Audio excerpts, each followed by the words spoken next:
Minister of Trade and Industry Paula Gopeesingh says the increase in the price of chicken wasn't unexpected.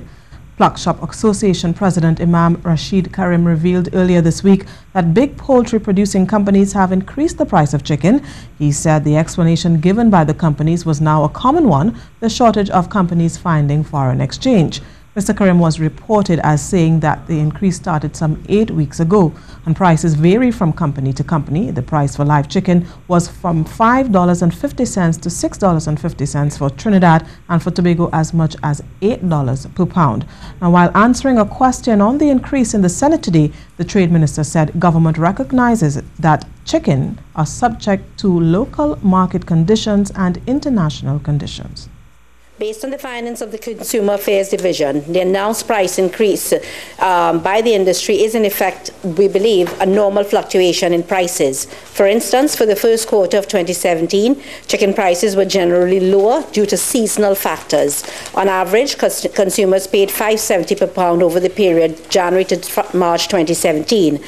And Cabinet has taken a decision to install a new board of the Education Facilities Company Limited, the EFCL. Ricardo Vasquez, the former vice chair of the Arnold Pigott-led board, will serve as chairman. He'll be one of 3 members retained from the old board. We were having some challenges with the board, as all of us would know, all of us would understand that there were some challenges, and quite a large concern, a large amount of concern was expressed in various quarters of how the board is operating.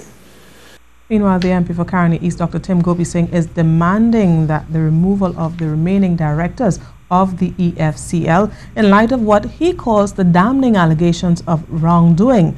He says the directors have steadfastly refused to follow their chairman and resign in order to reinstate the public's trust in the administration of the taxpayer-owned Special Purposes Company. The MP, who has been leading the call for an investigation into corruption at the EFCL, says the government now has a moral responsibility to dismiss the directors to restore the country's faith in the organization following the extensive published claims of unlawful activities at the EFCL.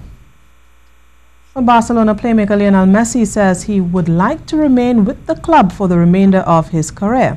In his words, "It's what I always dreamed and what I always wanted." The 29-year-old Argentina international joined Barcelona at the age of 13, made his first team debut at 17, and has scored more than 500 goals for the club. He has won La Liga 8 times with Barca, the Champions League 4 times, and Ballon d'Or World Player of the Year title 5 times. And so, what weather will our footballers face? Trinidad and Tobago play a football match in the United States later today.